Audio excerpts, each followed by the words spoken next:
구원 얻은 성도가 세상을 어떻게 살아야 되는가라고 하는 이 질문에 대해서 첫 번째는 교회 속에서 그리스도의 몸된 지체된 우리들, 교회 속에서 받은 은사대로 섬김과 충성과 헌신을 잘해야 된다. 이것이 하나님 앞에 드리는 영적 예배이다라고 하는 것, 어저께까지 13절 말씀까지 설명되어진 말씀입니다.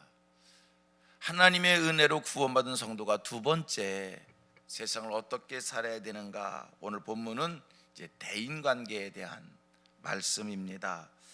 다른 사람과의 관계를 맺을 때 우리 구원 얻은 성도들 어떤 자세로 사람과의 관계를 맺으며 세상을 살아야 되는가? 분명한 사실은 우리가 하나님의 은혜로 구원받은 하나님의 자녀가 됐고 성도가 됐지만, 구원 얻었다고 해서 예수 믿는 사람끼리만 사는 것이 아니라 세상에서 믿지 않는 사람들과 함께 어울려 살아야 된다는 겁니다. 다양한 사람들과 함께 섞여 살아야 된다는 겁니다. 그렇다고 할 때 하나님의 은혜로 구원받은 사람들, 세상 속에 나가서 사람과 섞여 살 때 어떤 모습으로, 어떤 삶의 자세로 그들과 관계를 맺으며 사는 것이 하나님 앞에 영광이고 우리 성도들에게 복이 되는 것인가? 제가 어떤 책을 봤더니요, 이런 얘기가 써 있더라고요. 우리들의 두뇌를 잘 개발하면 사회에서 성공할 수 있는 확률이 10%가 되고요, 대인관계를 잘하면 성공할 수 있는 확률이 85%가 된다고 합니다. 의미 있는, 우리를 생각하게 하는 그런 얘기인 것 같아요. 아무리 우수한 사람이어도 남들과 하나가 되지 못하면, 남들과 제대로 섞여 살지 못하면 출세는커녕 직장 생활도 제대로 하지 못하는 것이고요, 본인에게 참신한 아이디어가 없고 능력이 남들보다 좀 떨어지는 것 같아도 대인관계를 원만히 잘 하는 사람은 각 분야에서 출세를 할 수 있다는, 성공을 할 수 있다는 그런 통계인 것 같습니다. 사회생활을 잘하고요, 직장생활을 잘하고요, 이사도 되고요, 그런대로 성공한 사람처럼 보여져요. 질문을 했어요. 어떻게 그렇게 성공했냐고, 비결이 뭐냐고, 비법이 뭐냐고. 대답이 너무 간단합니다. 자기는 인사를 잘했다는 거예요. 누구라든지, 아랫사람이든지 윗사람인지 인사를 잘했다는 거예요. 청소하는 분들에게도 인사를 잘하고 경비하는 사람들에게도 인사를 잘하고, 그랬더니 그것이 아마 자기가 이렇게 출세하는, 이렇게 성공하는 비결이 아니었는가, 이런 이야기 들었습니다. 성도님들, 우리가 세상에 나가서 사람들과 섞여 살 때 어떻게 살아야 되는 겁니까? 오늘 성경 그 한 가지를 이제 먼저 말씀하고 있어요. 오늘 성경 얘기하고 있는데 뭐라고 얘기하냐면, 너희를 박해하는 자를 축복하라. 축복하고 저주하지 말라. 여기서의 박해라고 하는 단어는 예수 믿는 사람들이 받는 핍박을 얘기하는 것이지요. 그런데 이 말을 좀 확대해서 해석을 하면, 이유 없이 당하는 어려운 일, 이유 없이 당하는 억울한 일, 이거를 이렇게 확대해서 말씀을 드리고 싶습니다. 여러분, 우리가 세상에 나가 살 때 나와 관계 맺는 내 주변에 있는 사람들이 다 나를 이해하고 나를 알아주고 나를 사랑하고 나를 용납하는 그런 이들과 사는 것이 아닙니다. 만약 나를 이해하고 나를 용납하고 나를 알아주고 이런 사람과 우리가 산다면 얼마든지 기뻐하며 살 수 있고, 얼마든지 감사하며 살 수 있고, 얼마든지 화기애애하게 살 수 있을 겁니다. 그런데 내 주변의 사람들이요, 그렇지가 않고요, 현실은 그들이 다 내 경쟁자라고 하는 것이고요, 친구이면서도 동시에 라이벌이기도 하고요, 동료이면서도 내가 그를 이겨야 하는 상대입니다. 어떤 경우는요, 우리가 주변 사람들로부터 죄 없이 모함을 받기도 하고 공격을 받기도 합니다. 내가 잘못한 것도 없는데 공연히 나를 어떤 주제의 한가운데 세워놓고 나를, 요새 표현을 하겠습니다. 요새 표현입니다. 나를 씹습니다.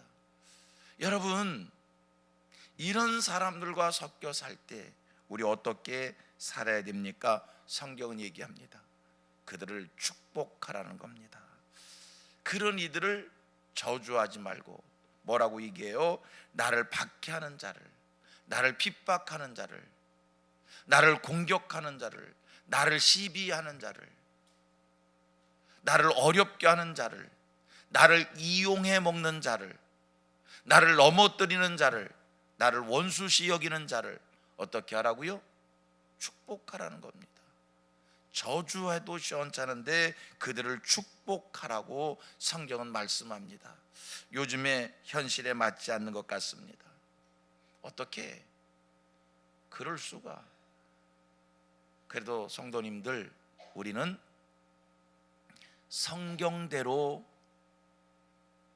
살아야 합니다.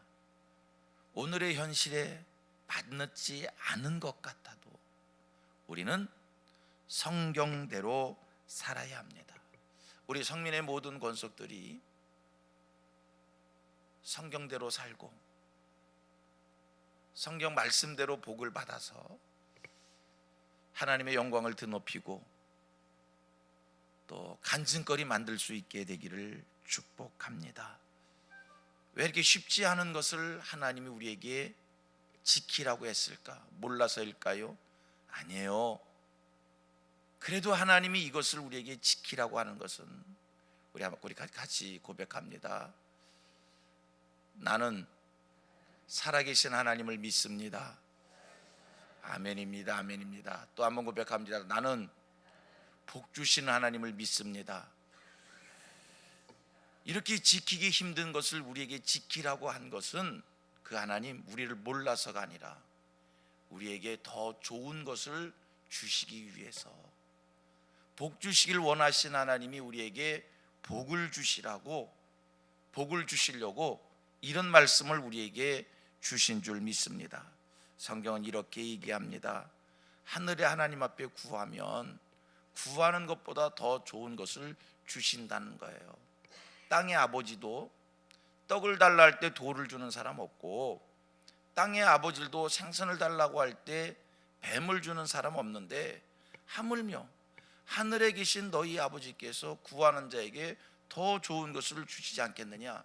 하나님, 우리에게 더 좋은 것을 주시려고 정말 힘든 것을 우리에게 하게 하신 줄 믿습니다. 마태복음 10장 13절 말씀을 보면 예수님이 이런 말씀을 했어요. 그 집에 들어가거든 편안을 빌라는 거예요. 평강을 빌라는 거예요. 만일 합당하지 아니하면 그 편안이, 그 평강이 너희에게 돌아올 것이다라는 거예요. 성도님들, 그렇습니다. 이 땅에 살면서 우리가 누구에게든지 축복하면 그 축복은 그에게 돌아가는 것이 아니라 그 축복은 나에게 돌아오는 신비한 비밀이 있는 줄 믿습니다. 땅에 살면서 이렇게 형통하고 저렇게 형통하고, 이렇게 복받고 저렇게 복받고 많은 복을 받습니다. 어떻게 복을 받았을까? 어떤 사람의 얘기처럼 자기는 인사를 잘해서 출세했다고. 우리 간증거리 되기를 원합니다. 어떻게 복을 받았냐고, 어떻게 은혜된 삶을 살았냐고, 어떻게 그런 축복을 누리냐고. 이 땅에 살면서 많은 이들에게 복을 빌며 살았더니, 심지어 나를 핍박하는 자에게 나를 어렵게 하고 나를 힘들게 하고 나를 귀찮게 하고 나를 시비하고 나를 공격하고 나를 원수시 여기는 자에게 성경 말씀대로 복을 빌었더니 하나님이 내게 복을 주셨다고 이렇게 간증할 수 있는 우리들 되기를 원합니다. 결코 쉽지 않지요. 어렵지요. 힘들지요. 저주를 해도 시원찮은데, 같이 멱살을 잡아도 시원찮은데, 같이 말을 섞어서 공격을 해도 시원찮은데 어떻게 축복을 합니까?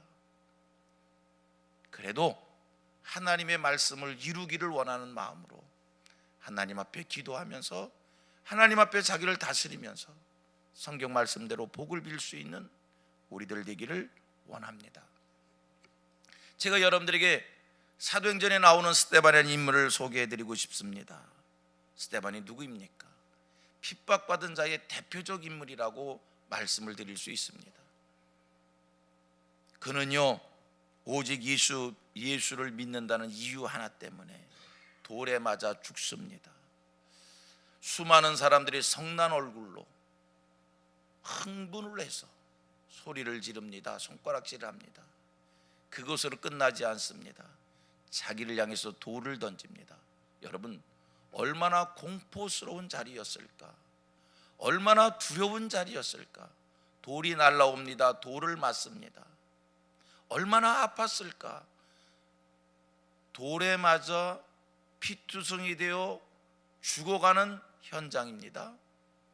그런 곳에서 스데반이 하늘의 하나님을 바라다보면서 외칩니다. 주여, 이 죄를 저들에게 돌리지 마옵소서.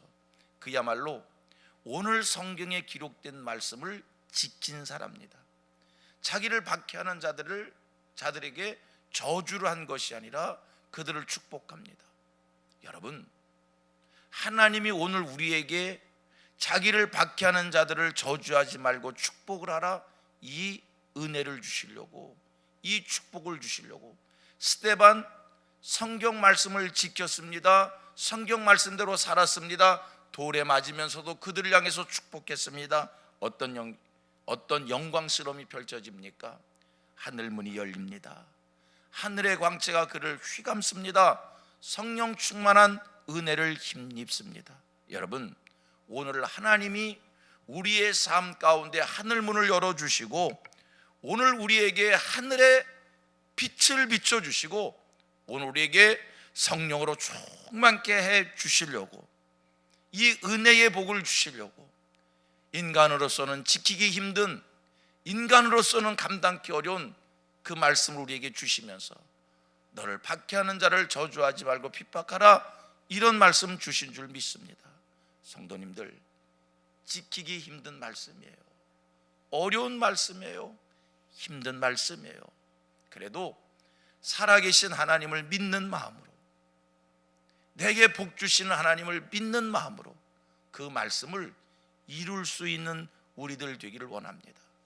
이루기 힘든 말씀이지만 하나님의 말씀을 붙잡고 하나님의 말씀대로 살기를 소원하여 오늘도 하나님 앞에서 몸부림치는 우리들, 여러분, 오늘 우리가 이 제단에서 꿇어 엎드려 하늘의 하나님을 바라보면서 무엇 때문에 몸부림치는 겁니까? 하나님, 내 소원을 이루어 달라고, 내가 이 땅에 살면서 이러한 소원이 있는데 이 소원이 이루어져야겠기에 하나님 이거 해달라고, 그런 몸부림침입니까? 몸부림쳐야지요. 동시에 또 하나 우리의 몸부림침은, 내가 이 세상 살아가면서 하나님 말씀 붙잡고 하나님 말씀 이루려고 하는데 내가 그 말씀 붙잡고 그 말씀 이루기가 쉽지 않아서, 하나님, 말씀대로 살아갈 수 있는 은혜를 주세요, 말씀대로 살 수 있는 능력을 주세요라고 하는 성도의 거룩한 몸부림이 되기를 원하고, 그 마음을 하나님이 받으시사 결국 내 삶 속에 하나님의 말씀이 이루어지고 말씀대로 축복이 임하게 되는 줄 믿습니다. 성도가 세상을 어떻게 살아야 된다고요? 오늘 이야기를 성경 말씀입니다. 너희를 박해하는 자를 축복하라, 축복하고 저주하지 말라. 기도합니다.